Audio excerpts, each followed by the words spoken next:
大家好，我是福来，今天和大家分享一道家常焖鸭嘴鱼，它的名字又叫洗碗鲟鱼。材料准备有鸭嘴鱼一条3斤左右。第一步，首先将它敲晕，去除内脏，用剪刀从鱼鳃下方中间剪开。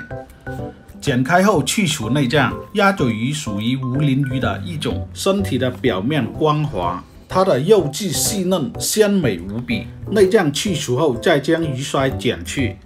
其中鸭嘴鱼还有一个特点，就是连它的骨架都是软脆的，鱼肉里是没有小刺的，所以在烹饪的时候，无论是焖、清蒸、水煮等，都能突出它肉质细嫩的口感。内脏去除后，将它清洗干净。下一步将它改刀切片备用。 这种切法也叫金钱片的切法。直刀将它均匀的切开，切好后将它清洗一遍。鱼血是含鱼腥味最重的，所以要把残留在鱼身上的血液清洗干净。清洗干净后捞出备用。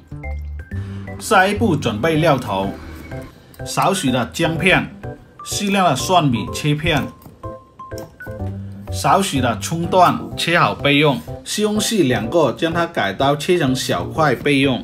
在焖制鱼的时候加上西红柿，让鱼的味道更醇厚鲜甜。再加入适量的油果，这可是一种完美的搭配。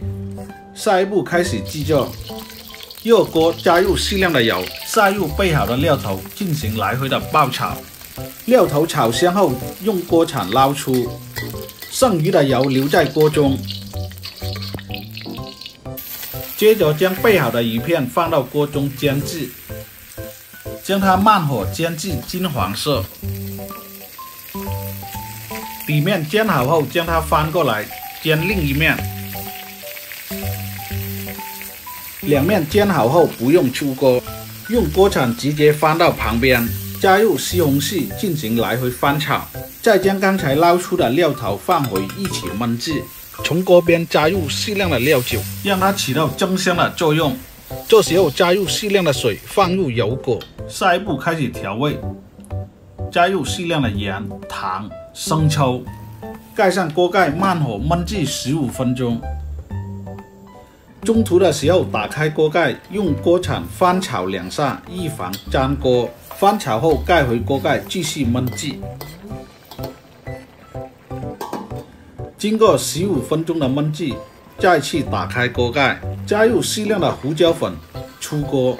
这道菜不需要打生粉勾芡，一道原生态加强版的焖鸭嘴鱼已制作完成。这道菜的特点，味道醇厚，汤色微黄，鱼肉鲜嫩。本期视频就到这里，感谢大家的支持和关注，谢谢。